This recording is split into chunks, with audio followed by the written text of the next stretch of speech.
Hi, everybody. My name is Sarah Dorr. I work for ISA. I am here today with four experts on nuclear weapons. We have Sanne, Sulgiye, Lauren, and John. So today's event is going to start with a short presentation from each one of our panelists, and then we're going to move into an interactive audience-centric discussion. The actual discussion will not be recorded, so please feel free to ask anything at all. And so I am going to hand it over to Lauren. Thank you so much. Hi, everyone. Thanks for taking time out of your day to be here with us. All of us are experts in nuclear policy. And so, of course, we're so excited when this movie came out. I'm sure, have bored all of our friends to death with all of our opinions about the movie. And so we're really excited to hopefully get you all enthusiastic about it instead of telling the same people the same things about the movie over and over again. So what we're going to do today is each of us are going to provide a couple of comments on different elements of the movie Oppenheimer as it relates to big issues in nuclear politics. And those comments will be fairly short, just a little bit of background. But what we really want to do is know what you think about the movie, what questions you have, what some of your thoughts are about nuclear weapons.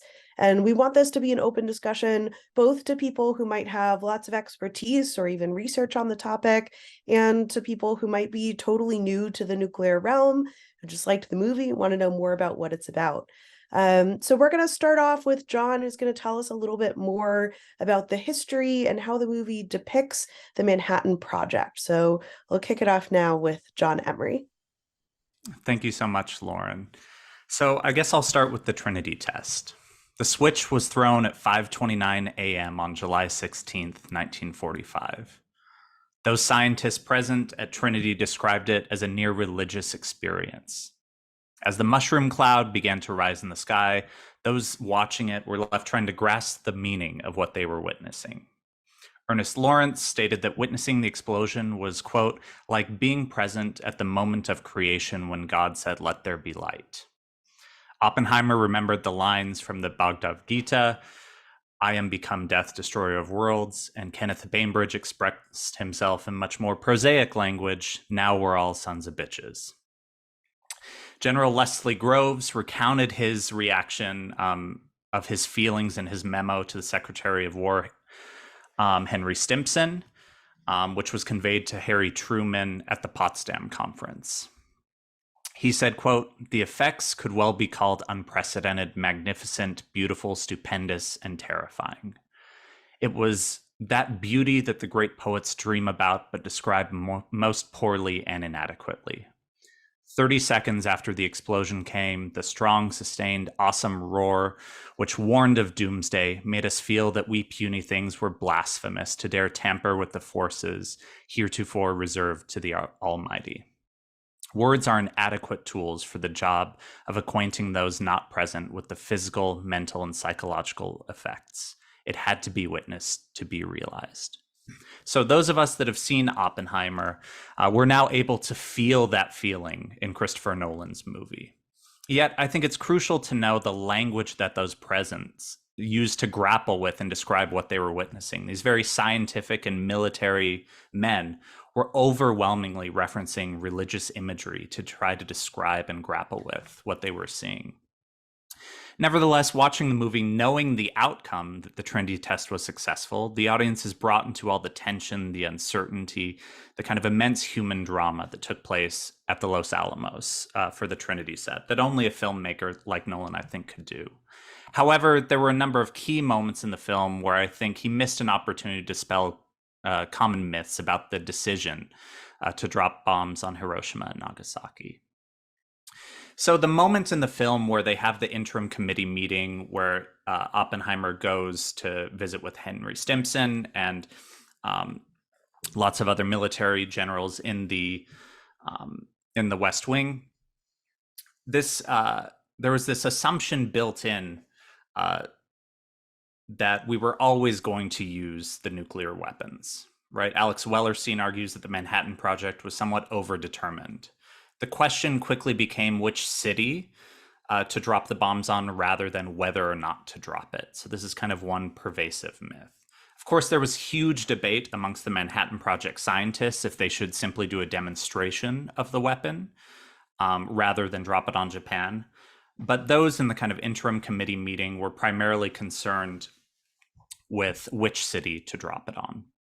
And so we know from the targeting committee meeting on May 12th, 1945, the discussion sat at which cities to strike. Those on the list at the time were Kyoto, Hiroshima, Yokohama, Kokura, Nagita, and the Emperor's Palace. And it was ultimately determined that the debate was kind of between Kyoto and Hiroshima. For them, the psychological effects in the targeting selection were key. So they said in the targeting committee memo, which we have in a declassified document, that the psychological factors were of great importance in target selection. Two of the aspects were obtaining the greatest psychological effect against Japan and making the initial use sufficiently spectacular for the importance of the weapon to be internationally recognized when publicity on it was released. So in this respect, they argued that Kyoto had the advantage, that the people were, quote, more highly intelligent and hence better able to appreciate the significance of the weapon. Whereas Hiroshima had the advantage of being such a size and had a focusing effect of mountains surrounding it so that the blast would be amplified and the entire city could be destroyed. And so you can see the debate was much more technical rather than this kind of moral debate that we constantly hear about after the fact. So in the end, the Air Force was instructed not to bomb Hiroshima with its massive incendiary bombing campaign against Japan, so that the dropping of the atomic bomb, the full effects of it could be witnessed. So part of this myth that surrounds kind of Truman's decision was a post-war fabrication. Truman, for his part, didn't actually authorize the actual bombing in any explicit way.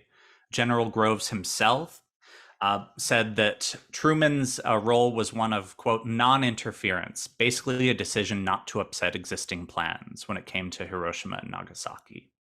The only targeting decision that Truman actually directly participated in was when he backed Stimson's argument for removing Kyoto from the list. So we know from the historical record that Stimson strongly advocated against bombing Kyoto, but we don't exactly precisely know why. In the film, he argues that it was because he honeymooned there and loved the city, but that's not actually the case.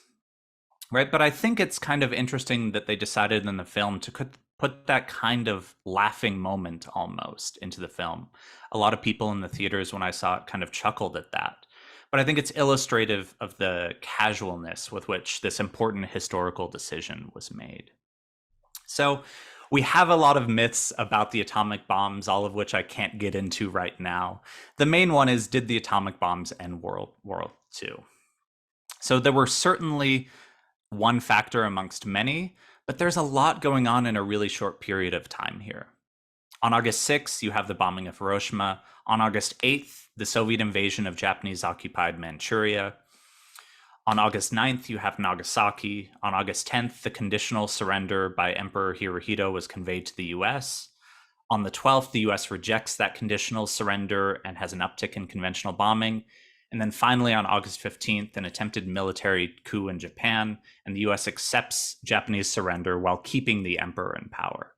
Right, so there's a lot of things going on at this time, so it's tough to say the argument that these actually ended World War II, but in constant discussions in the US, we tend to hear that quite a bit. Another missed opportunity in the film, I think, is the lack of the witnessing of the destruction of Hiroshima and Nagasaki. Right, so US military estimates at the time stated that around 70,000 people died at Hiroshima and around 40,000 at Nagasaki, though later independent estimates argued the actual numbers were 140,000 dead at Hiroshima and 70,000 at Nagasaki. Right? But those numbers are too abstract. They really miss something. Instead, I want to share with you the memories of Iko Tori, who was 21 at the time in Hiroshima. She was riding in a streetcar when the atomic bomb went off. She said, quote, "I held my son firmly and he looked down." Sorry, it's always hard for me to read, so let me get through it. "I held my son firmly and looked down at him. He had been standing by the window of the streetcar, and I think fragments of glass had pierced his head. His face was a mess because there was blood flowing from his head, but he looked at my face and smiled. His smile has remained glued in my memory. He did not comprehend what happened, and so he looked at me and smiled at my face, which was all bloody from being thrown from the streetcar with him in my arms. I had plenty of milk, which he drank all throughout that day. I think my child sucked the poison right out of my body, and soon after that he died. Yes, I think he died from me. Right? So that feeling, that emotion, that chill that you get in hearing that description, I think was a missed opportunity rather than these kind of abstract numbers. And that feeling at the time was something conveyed in John Hersey's Hiroshima piece, which caused Truman and Stimson and others to essentially launch a PR campaign at the time with this decision narrative that it was a decision between bombing or invading, and that it saved hundreds of thousands and even perhaps millions of American lives. My co-author and I, Anna Pluff, have a great piece on this in Inkstick Media where we kind of debunk this step by step. But in the end, I want to convey the fact that we have a lot of myths surrounding the atomic bombings of Hiroshima and Nagasaki. And I think this film missed a great opportunity to dispel some of those. In fact, it perpetuated a lot of them because history is messy and complicated. You'll always find huge debates at the time, and we tend to read history backwards and view inevitability where there was contingency, disagreement, and debate. What the film does capture is this kind of debate amongst scientists as to whether or not they should drop the bomb, the kind of petition presented to Oppenheimer that he rejects by Szilard and the Chicago scientists. So I think Nolan leaves us a lot of breadcrumbs to pick up, and I think that's where Sanne will pick up, is those breadcrumbs of the debate and the scientist movement. Okay, thank you very much, John. So indeed, I will kind of pick up where you left off and start with the observation that there's lots of characters that pass through the movie, some which are giving a little bit more detail and others which are not. And I think what I want to talk about today is kind of how the different characters that are in this movie, which are sometimes a little underlighted, are representing what are major rifts in the nuclear debate. And I specifically want to highlight two. So the first one is around the control of nuclear weapons, and the second one is what role do nuclear weapons, or are nuclear weapons supposed to play in national security? And so let's talk about the control of nuclear weapons first. So even before the Trinity tests, many scientists involved in the Manhattan Project were worried about the unique destructiveness of the atomic bomb and what it would mean for our international system. And so in such a vein, the Frank Report, which was written or published on 11 June 1945 by the Manhattan Project Metallurgic Laboratory in the University of Chicago, they predicted the unabated spread of nuclear weapons and warned about the disastrous consequences of nuclear use. And so to prevent these things from happening, the report suggested that there was a need for effective control of nuclear weapons. And so several scientists who had worked on the bomb coalesced around this idea of a need for international control, and were talking and actively lobbying for these ideas in meetings by talking to politicians and members of the public. So for example, the Oak Ridge group in Tennessee stated that, I quote, "There has to be international control with teeth in it and placed above the sovereignty of nations. Only with worldwide control can we look forward to a lasting era of peace." And so in doing so, their solution moved beyond the United Nations towards notions of world government, in which, and I quote again, "all nations must turn over their existential sovereignty, including the power to declare and keep armies." And so likewise, Oppenheimer himself joins this call for the international control of atomic energy. And so while not all of these scientists in the Manhattan Project agreed on these notions, many of them understood the important political implications that flew from their work. But these ideas did not only exist in the minds of scientists. So President Truman, for instance, commissioned a report from the Department of State on these matters. And this report, completed in January 1946, called the Achinson-Leonthal Report, proposed that all dangerous activities should be placed under the International Atomic Development Authority, while safe activities such as research and peaceful uses were left under the control of individual states. And so dangerous activities, according to the report, included the supply of raw materials, the production of plutonium and uranium-235, and the use of those materials to make a bomb. So the Atomic Development Authority would control the supply of uranium and thorium. It would construct and operate plutonium production reactors and uranium isotope separation plants, and it would license and inspect power reactors and research activities in individual countries. And so Oppenheimer was the chief author of this report, but there was significant pushback against these ideas of international control that emerged at the end of the Second World War and immediately after. We find ourselves at the beginning of the Cold War and heightened hostilities between the two remaining big powers. And so many, including President Truman himself, distrusted the Soviet Union. They doubted that the Soviets would be willing to accept a plan of international control, and they were worried about espionage and deceit on the part of the Soviets. Ultimately, Truman chose to authorize the Burak Plan, which was an alternative approach submitted to the UN in 1946, which de-emphasized this idea of international control and ignored the idea of using scientific exchange to increase trust between the US and the USSR. And more broadly, all of this took place in a tandem move in which we saw nuclear weapons and nuclear energy being couched into national security language, a commitment to keep nuclear endeavors secret, and efforts to prevent further proliferation of nuclear weapons. And so this is kind of the first big rift about what to do with these weapons. And if you want to read more, John has a couple of pieces outcoming on this. There's a forthcoming chapter by David Holloway that's really good. And I also recommend Alex Wallerstein's work on this.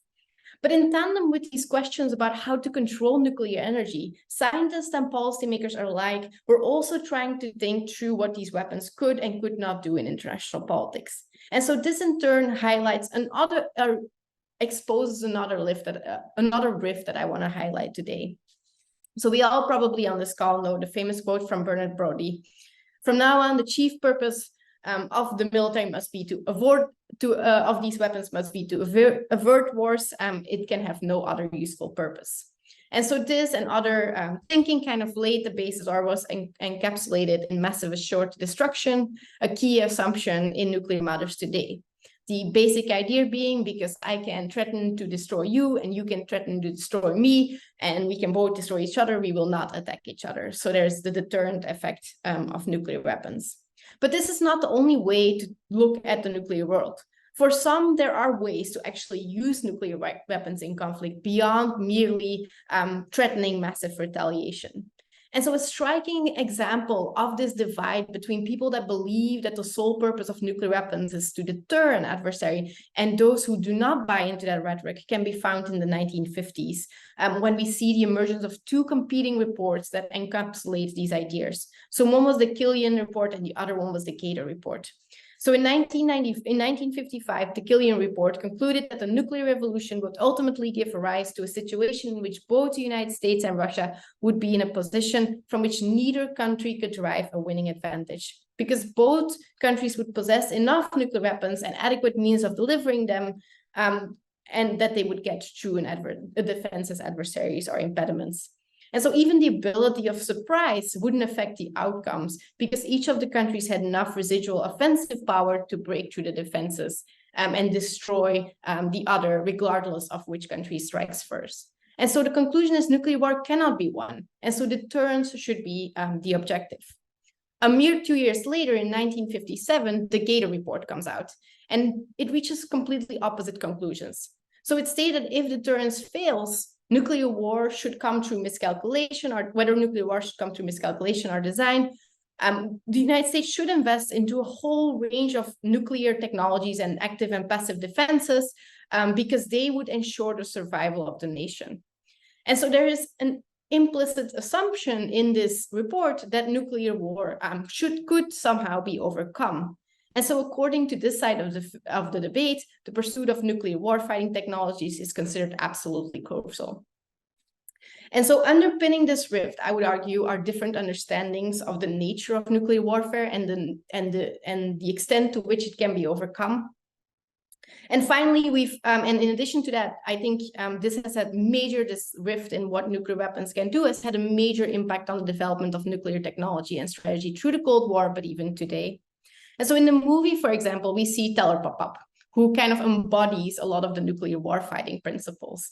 He's continuously, throughout his entire career, looking for ways to escape MAD. And for example, by proposing defenses or by proposing more powerful nuclear weapons.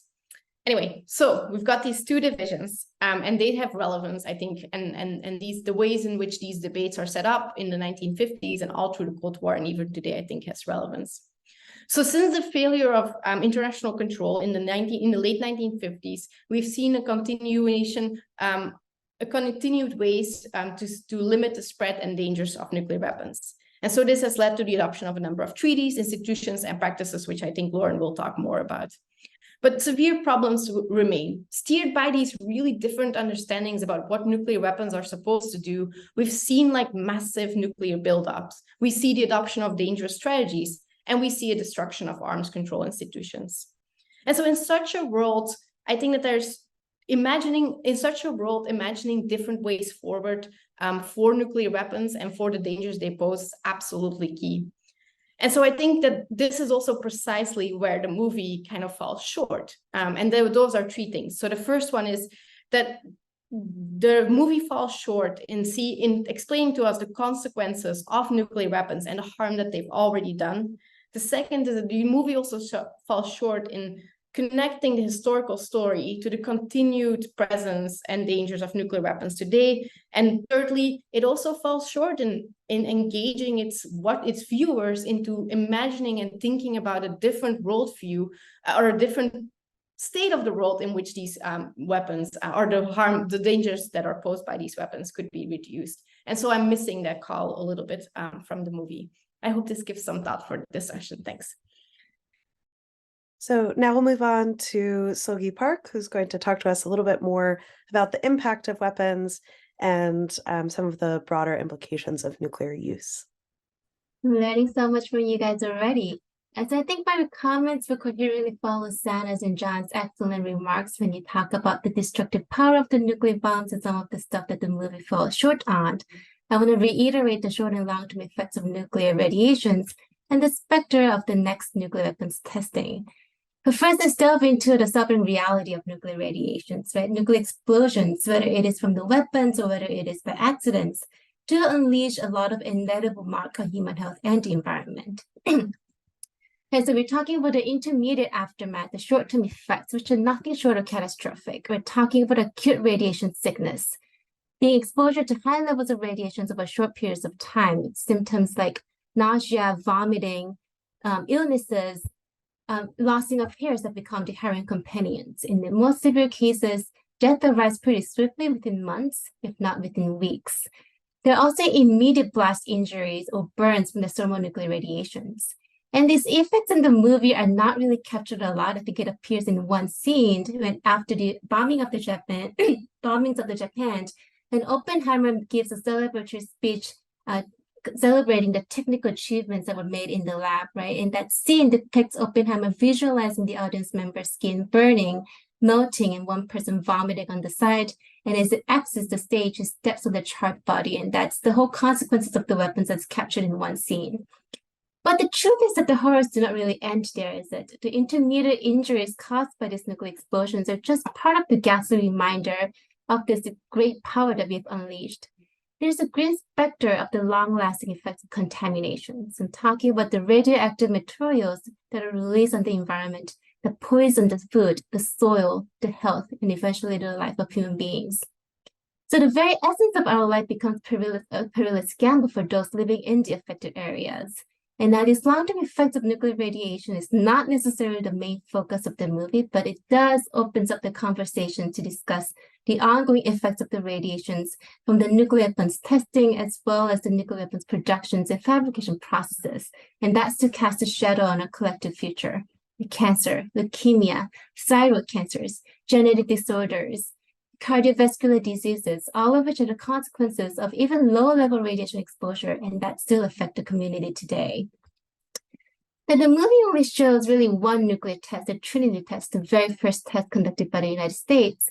But US conducted over about 200 atmospheric nuclear tests between 1945 and 1962. And that number increases to above 1,000 if you count underground nuclear testings or underwater nuclear testings between 1945 and 1992. Now, US has stopped nuclear testings in the 1990s, along with the other nuclear armed states. They stopped testings in the 1990s, except for, of course, North Korea, which still conducted nuclear tests well into the 21st century. But most P5 nations have stopped testing nuclear weapons in the 90s. Yet there remains a distressing concern, the possibility of the next nuclear weapons testing. Now, the possibility is quite low, but I'm a scientist. I'm going to say that the chance is not zero. If Putin has put the world on notice that Russia might resume nuclear testing, we've seen last year that North Korea has started reconstructing its Punggye nuclear test site, which we thought that they had abandoned the previous years. And that fuels the concerns about the potential for revival of nuclear testing. The United States is not discussing actively the possibility to resume nuclear testings, and I think it knows better that it generates more things to lose than gain by conducting nuclear tests. But we are trying to resume plutonium pit productions. And plutonium pits are those bomb cores in nuclear weapons, so think about them like batteries for the nuclear weapons. We stopped producing them since the end of the Cold War. Some of the concerns about plutonium pit aging is calling to restart the productions of plutonium pits, and that might trigger some cost to resume underground nuclear testing just to make sure that we have the working new plutonium pits. And that is a global concern, right? The resumptions of nuclear weapon testing could inflame the tensions amongst the nuclear armed states. If we start to test, other countries may follow the suit. And that unpredictable chain reactions could put a lot of us at risk. Potential consequences are pretty stark. We're talking about heightened international instabilities. We're talking about increased risk of nuclear conflicts, erosion in the confidence in the system of treaties and agreements, and of course, the arms race. And this is the kind of concern, the arms race that the Oppenheimer was expressing later on in the movie, and it still remains our concerns today. Now, Oppenheimer saw the international cooperation is the only way out, and I think that's an important message that the world today should definitely remember instead of diverging from it. International treaties like the CTBT, Comprehensive Nuclear Test Ban Treaty, stand as a beacon of hope, right? It bans all the nuclear explosive testings, whether it is for civilian purpose or for military exercises, whether it is small or big. Now, the United States has signed the CTBT, it has not yet ratified the CTBT. The CTBT has not yet entered into full force, which means that we are still living in the precarious situations where the potential for resumed nuclear testing remains. And with that, I'm going to pass it off to Lauren. So thank you to our three fantastic experts. We want to move along to the discussion. So please enter questions into the Q&A box, raise your hand if you have contributions that you want to add to this conversation. While we start to think of questions, I'm going to wrap up with a couple of thoughts on what the nuclear world looks like today. So in Oppenheimer, we see a little bit of information about how nuclear weapons came to be. We get insight into a man who was largely responsible for the developments of the program, but also, and importantly, insight into some of the political and scientific discussions that happened around whether the bomb was going to be used and how control of the bomb would develop over time. As we sort of close at the end of the movie, we're left with this ambiguous future. There are forces that are trying to constrain nuclear weapons, and we also get introduced to a number of characters who have relatively hawkish views, who think that the spread of nuclear weapons will be beneficial for the world or are critical to American power. Today, these two forces remain at play in international politics. There are 9 nuclear states in the world, some of which are adversaries of the United States. And although much progress has been made to curb nuclear testing and nuclear proliferation or the spread of nuclear weapons, there are still states in the world who show interest in developing nuclear weapons and states who regularly use threats of nuclear force in order to get what they want in the world. The United States and its allies have to confront these continued nuclear challenges while developing international communication and cooperation on these issues.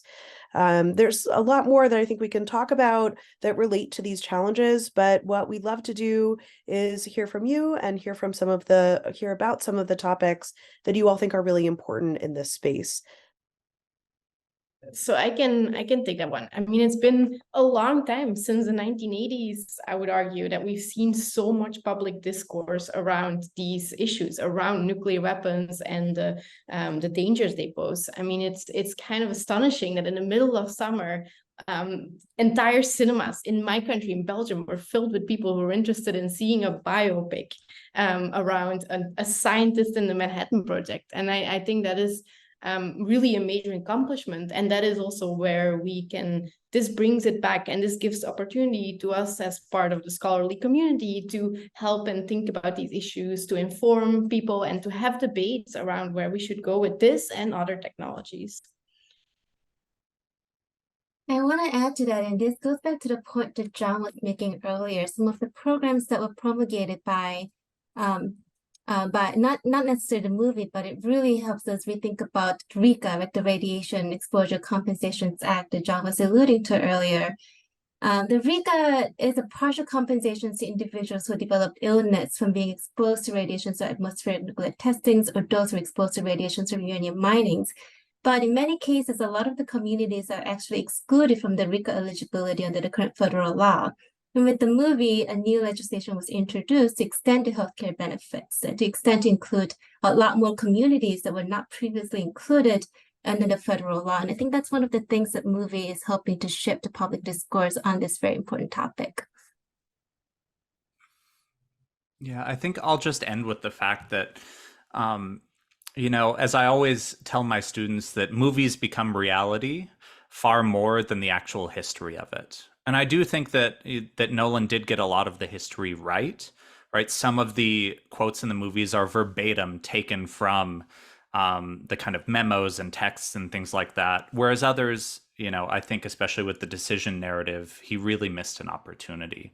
But I do think, again, the fact that we were talking about a biopic, the fact that it's one of the highest grossing films of all time, that it does bring it to the forefront again in a really important way. And I know at least all the people in our field have really been capitalizing on that opportunity in order to get the kind of voices out and raise the alarm, not just about nuclear weapons today, but also about the threat of AI as well, and the kind of analogies that go between that. So for those of you that haven't seen it, I recommend it. For those of you that have, I recommend seeing it again. At least I got a lot out of it the second and third times as well. So I just want to thank all of our panelists again for coming, providing their insight on the nuclear politics of this movie. We have a couple more comments in the chats, which we can maybe talk about a bit offline, but I think we will wrap up the main discussion here. So anyone who wants to stick around, you're welcome to. And if you feel like you've gotten some insight into the film and how we might be able to use these opportunities to influence nuclear politics today, then we hope that you can take away some really important messages from this really interesting piece of art. So thank you all for coming, and we hope that we'll see you again on many other events hosted by our fabulous team at ISA.